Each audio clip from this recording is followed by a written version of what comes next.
Alright, y'all, here is your daily cut into what happened in the NBA on Tuesday, December 29th. Now, once again, the major theme of the season continues to go on, where the primetime games have just been absolutely disgusting blowouts, and they have not been fun to watch. And to be honest, last night there weren't even any other games that were really close. Obviously, there's going to be a few close ones, but no buzzer beaters, no game winners, no last second dramatics. But either way, there was still 10 games of basketball that we can talk about and plenty of content to dive into, so let's get into it because we had a 10-game slate and there was a lot of basketball. Starting with the Celtics, who got revenge on the Pacers after being down by 17 points. They rallied for a second half comeback led by Jason Tatum, who had a 27-point double-double. Jaylen Brown also chipped in 20 points, while Tristan Thompson added a double-double of his own. The Celtics now sit at 2-2, and they're playing like the old Celtics that we grew to know and love. And more importantly, Jason Tatum has been amazing, but it's really been Jaylen Brown that has caught my eye so far. And I don't think a lot of people are noticing, but he is really playing like the 1B to Tatum's 1A so far this season, and is playing at an all-star level. Through 4 games without Kemba Walker, Jaylen Brown is averaging 24 points a night and 2 steals, and that's adding in the fact that he is currently shooting 27% from 3 to start the season. He, over the past couple of years, has been sitting around the 35, 36, 37 area, so I would expect this 3-point shooting to regress at some point, meaning that we could even see a larger jump in points per game, or he simply might just continue to stay on this course of averaging around 25 a game, which that by itself would be a huge leap from last season. Either way, the point I'm getting at is that Jaylen Brown, so far, it looks like he deserves to be getting his first All-Star bid this year, and again, he is right now the 1B to Tatum's 1A. And for the Pacers, Victor Oladipo led the way with 24 points, while Domantas Sabonis came 2 assists shy of another triple-double in this early portion of the season. And while Sabonis does continue to play great and build off of his All-Star season last year, it was Victor Oladipo who really caught my eye in this one, as I had myself questioning at points throughout the game, did Victor Oladipo really get hurt? Like, did he miss a huge portion of a season to mend a knee injury? Because if you just watched tonight or last night's game, it didn't look like it at all. He was playing like the same old Victor Oladipo. The burst was there, the quickness, the moves, the shooting was all there. He was going full speed and stopping on dimes for clean mid-range jumpers, and the one play that really caught my eye was this nice little spin lay-in he had on Daniel Tice, I believe it was, and it was that play by itself that made me think to myself, is Oladipo back? Can he lead these Pacers to a high seed in the Eastern Conference and potentially pull off some grand, dark horse scheme here? Because I'm quickly coming to the realization that this Pacers team is legit, more legit than I predicted them to be, and more legit than I think a lot of people predicted them to be, so props to the Pacers. In Cleveland, the New York Knicks put an end to the Cavs' perfect season, and it was behind a 28-point triple-double from Julius Randle, because of course. And I'm just going to say it now, I don't care if this comparison isn't true or if it doesn't work, I'm just going to say it because in my mind it is true, but Julius Randle is a less athletic Zion Williamson without the hype. There, it's just true. It might not be true, but it's true. With a whole lot of players hurt for the Knicks and missing the game, Tom Thibodeau, his hand was just simply forced to play his starters into the 40s for minutes in this game, and it was a big reason why Julius Randle was able to put up the numbers he did. He played 44 minutes, and this is what Julius Randle is going to do. You have to give him props because he has been performing at a very high level this season. So far, he's averaging 25, 10, and 7 across these first 4 games. But again, if you play him 40 minutes a night, he's going to average better numbers than the rest of the players in the NBA, just simply because his usage is going to be so much higher and he's going to have more opportunities. And while I don't want to make it seem like I am slandering Julius Randle, because he still is a great player, he's the most talented player on this Knicks team right now, but another thing inflating his stats is the fact that he's shooting an unsustainable 69% from 3, and that will regress at some point, so again, the Randle stat line is impressive to start the year. I fully expect it to take sort of a hit, but again, Randle is the best player on this Knicks team and should be treated as such. And as for the Cavs, they just had a very rough shooting night. Overall, they shot 7 of 32 from 3. They were led by Colin Sexton, who had 20 points on the night, but again, it was just one of those bad nights for the Cavs. Their lone bright spot on the night was Andre Drummond, who continues to put up some pretty stat lines, with another one last night where he had 18, 17, 2, 3, and 6. So again, just filling out the stat sheet. And the light-skinned team from the Bay picked up another win, as they now have 2 in a row. This time it was against the Detroit Pistons, and it was behind 31 points from Steph Curry and 27 points from Andrew Wiggins, who has now had 2 good games in a row. And in more important news, Kelly Oubre made a 3-pointer, so we can finally cross that one off the list of things to worry about that don't necessarily need to be worried about. And he's now up to 5% shooting from 3-point on the year. I, again, fully expect that to regress at some point, but the memes were good while they lasted. And overall for Golden State, they've now been blown out by the Bucks, blown out by the Nets, then they won on a game winner against the Bulls, and they win a pretty close one against the Detroit Pistons. So they play the Portland Trailblazers tomorrow night. That should be a better game to be able to judge how good this Warriors team exactly is. I know I'll be tuning in for the Dame versus Steph matchup, but again, we'll have to see from there with this Warriors team. And for the Pistons, Jeremy Grant again had another good scoring night. He put up 27 points after a slow start, but the main story of the night for the Pistons is the injuries, as Blake Griffin left with a facial injury after getting clubbed in the face by someone. I didn't really see the whole play at any point, but Killian Hayes, their rookie 8th overall pick, or not 8th overall pick, I think he was, doesn't matter. Killian Hayes, their newly drafted rookie, left with an ankle sprain, so that will have to be monitored as more news comes out.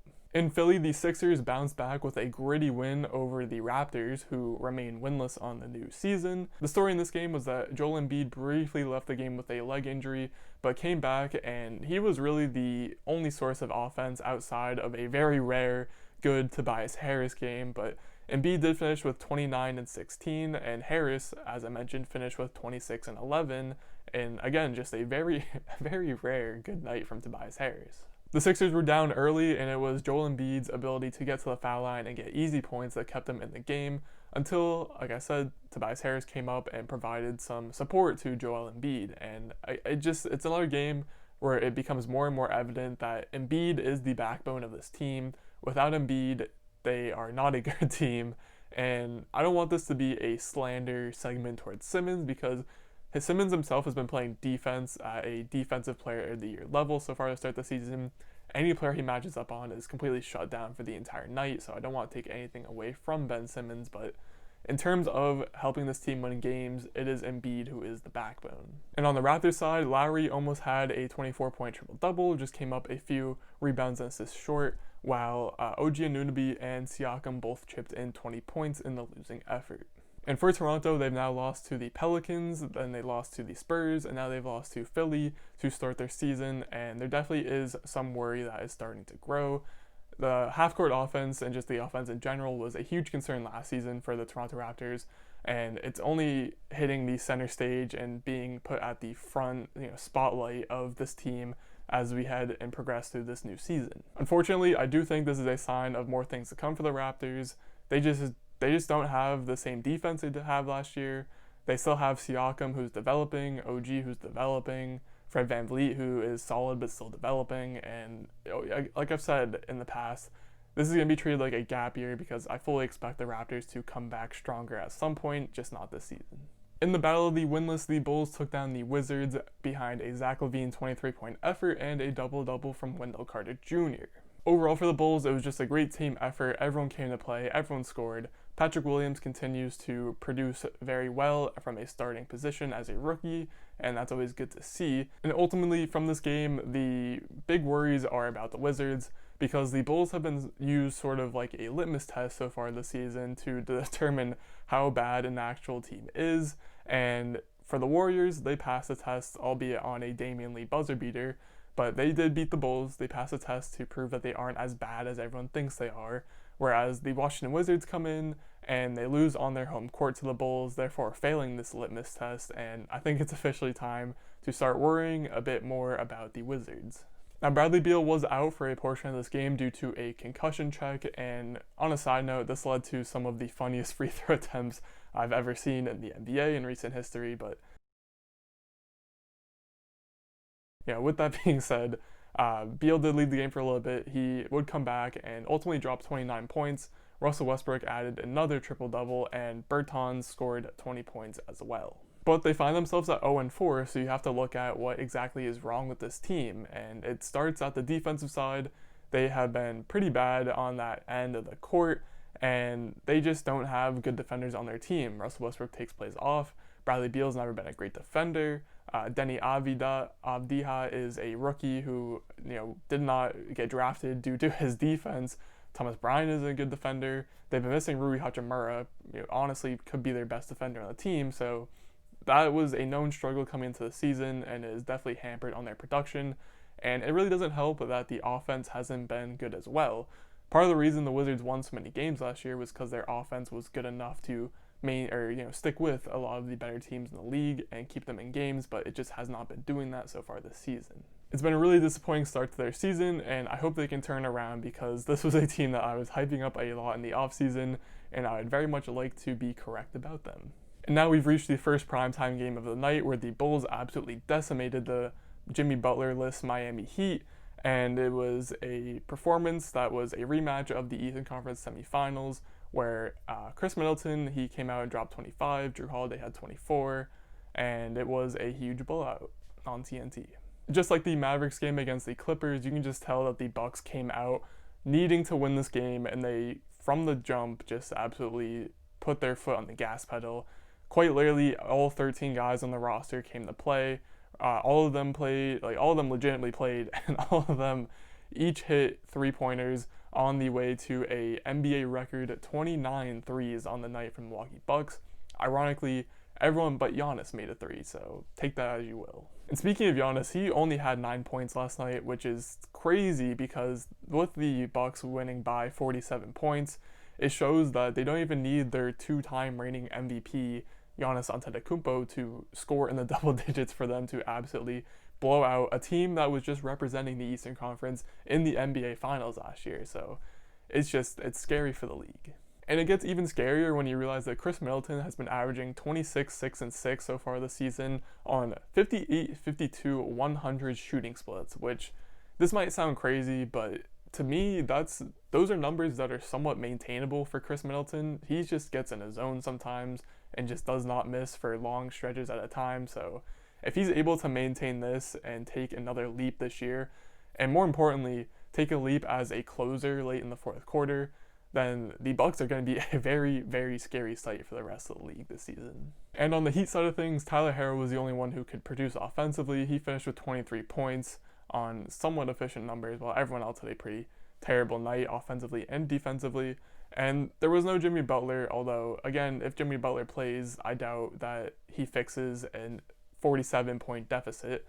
But again, like I said for LA Clippers when they lost to the Mavs by 51, obviously this loss sucks, but as a Heat fan, you're not losing hope in your team. It was just an absolute anomaly of a night, and you move on. In Oklahoma City, the Orlando Magic remained unbeaten behind behind the 28-point double-double from Nikola Vucevic, while Markelle Fultz also chipped in with a double-double of his own. In the early season Magic, they just continue to be one of the best teams in NBA history. I feel like every single year throughout the first 10 games, it's always the Orlando Magic find themselves at the top of the Eastern Conference standings, and it's no different this year. And it's not like this is a fluke or anything. The Magic have a solid starting five, and they have a bench that isn't the prettiest looking bench, but they get the job done, and I think are a little bit underrated when it comes to talking about benches around the league. Terrence Ross is a great spark plug. Okeke and Birch are great defenders at the wing and center position. You have MCW, who's just a big bruising guard who can play make and run the floor and be a court general for this bench unit.